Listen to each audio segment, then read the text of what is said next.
Historians, I think, will have a difficult time labeling the 20th and the 21st centuries of our time. We might call it the atomic age. We might call it the scientific age. We might call it the age of technology. There could be lots of labels because so much has transpired.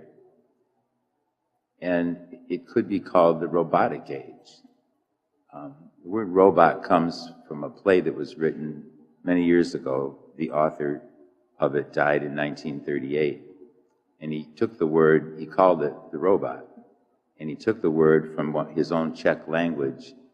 And the word robot in Czech language meant being forced into service. Forced into service. The robots that he made in his play were mechanical human beings who could efficiently do things, but of course they couldn't think and they couldn't do things on their own. They had to be programmed. Robots have taken a further development in our time. I remember when I had a serious surgery several years ago, and the surgeon told me that he was using a robot, and I got a little nervous about that. He said, well, I'm just going to make this little slit in your stomach, and I'm going to put these wires from the tubes from the robot in there, and he said, I named it Igor. When I say Igor, go to the left, and cut here, and cut there, he said, he'll do everything I tell him. Well, that made me a little bit nervous. I said, you know, doctor, they tell me that I talk in my sleep. And I said, one time I was having another surgery, and the doctor, when came through, he asked me if I liked martinis. And I said, I thought maybe he was going to prescribe that for pain. But he said, during the surgery, you kept saying, I want a martini. And I said, so if I say that during this surgery, is Igor going to leave and go get me a martini? He said, no, because he said he will only respond to my voice. And I thought, oh, well, that's good. But, you know, a very intricate thing to see that the doctor would just look through these like binoculars and talk and tell the robot what to do for 4.5 hours, cutting things out and putting them back together, and a pretty delicate surgery. So it's amazing what they can do. But a robot is created by man just as man is created by God. But God doesn't create us the same way at all like he does robots, because he gives us a heart and a mind. We are free. We are free to do as we choose. And he gives us that for a purpose, because he loves us and he wants us to love him back. He wants us to choose to be of service to him. He wants us to put our lives into his hands so that he can accomplish what he wants through each and every one of us. And that's a pretty profound mystery, isn't it? That God has a plan for all the billions of people individually that were ever created. We don't relate too well to the idea of the potter and the clay, but God does mold and fashion us.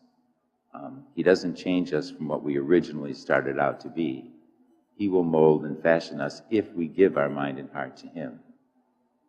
And I know that if I say, Lord, I'm putting my life into your hands, I can think of no better place to be when I'm suffering, to be in the hands of Christ to help me endure it.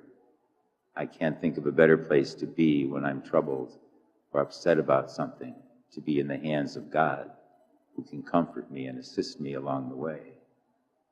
I never would want to be anywhere else but in the hand of God when I'm sick, and maybe seriously sick, because his healing hands will be there.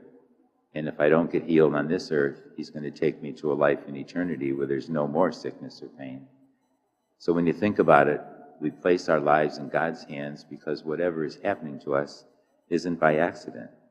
We know that God has an intention and a purpose for each one of us.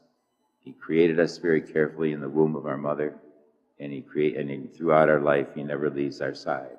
If you're like me, what I have the problem is that I say I trust him, but then I forget about that, and I get all upset about what I'm going through or doing.